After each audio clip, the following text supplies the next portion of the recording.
Lola Rembrite is the worst character in HuniePop. I can already hear some of you saying, oh, well what about HunieCam Studio? What about Well, I ain't talking about HunieCam, fuckface. We're talking mainline series games, of which there is currently only one, you twat.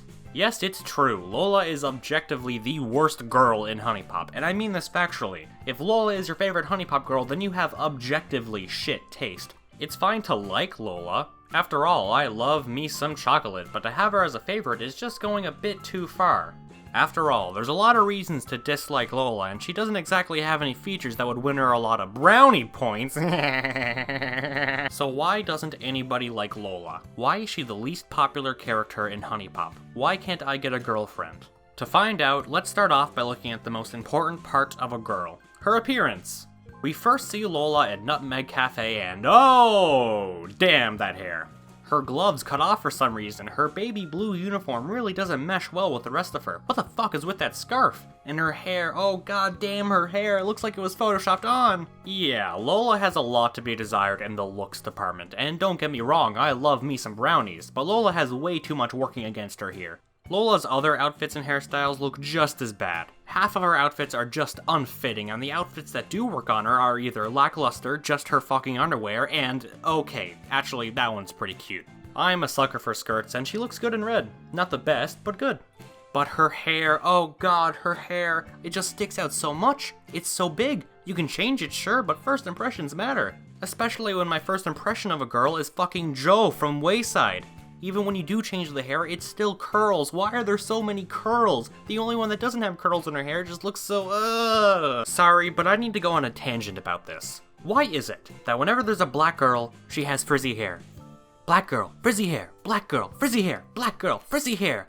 I get that it's a symbolic and cultural thing, but it looks so ugly. Frizzy hair on anyone just looks like a mess. Speaking of mess, just look at her date photos. Silly Lola, that's not where the muffin batter goes. Wait, did you just crack an egg and inside it was another egg? Why did you just leave the eggs on the counter like that? Shouldn't you put them in a bowl or something? Why isn't there more of a mess, like flour and utensils and shit? Your kitchen looks too clean, Lola, I don't trust it. I actually really like Lola's date photos. They're nice to look at and they fit her character really well. However, date photos can only get you so far, and for Lola, they don't get her that far. While we're nitpicking, can we talk about Lola's last name? Lola Rembrite. Rememberite. Remember it. Remember it. Lola, remember it. Fucking... So with her appearance out of the way, that means Lola's one saving grace would have to be her personality, and surprise, surprise, she actually has a pretty good personality. She's an ambitious, confident woman who doesn't bring herself down, and she strives to do her best every day.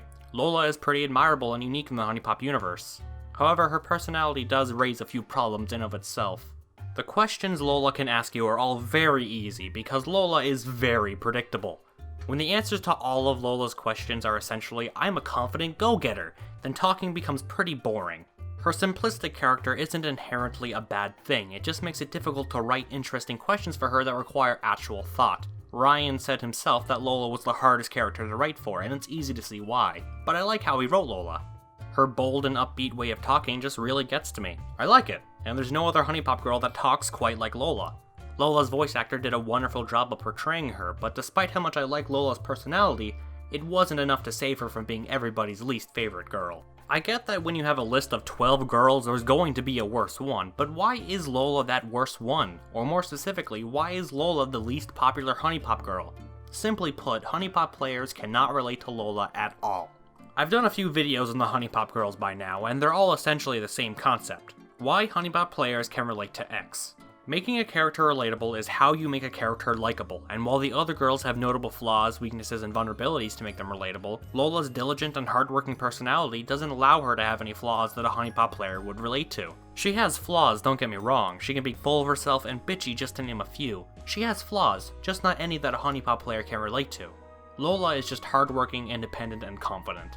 That's like the exact opposite of a HuniePop player. I should know, I'm one of them. People who can relate to Lola, people who are hard workers and don't stop at anything until they get what they want, don't play HuniePop. They don't sit around and watch anime or play video games, they're the ones who make anime and video games. It's probably why Lola is Ryan's favorite. He's a hard-working and successful man. Case in point, he made one of the highest rated games on Steam of all time. Of course he'd like a girl who works hard like him to accomplish what she wants. I'm not gonna say that people don't like Lola because they're fucking losers. Out loud. Of course the not all X rule applies here, or else nobody would like Lola. But there's a reason for everything, and the reason for why Lola is the worst HuniePop girl is because she's successful. Something HuniePop players aren't.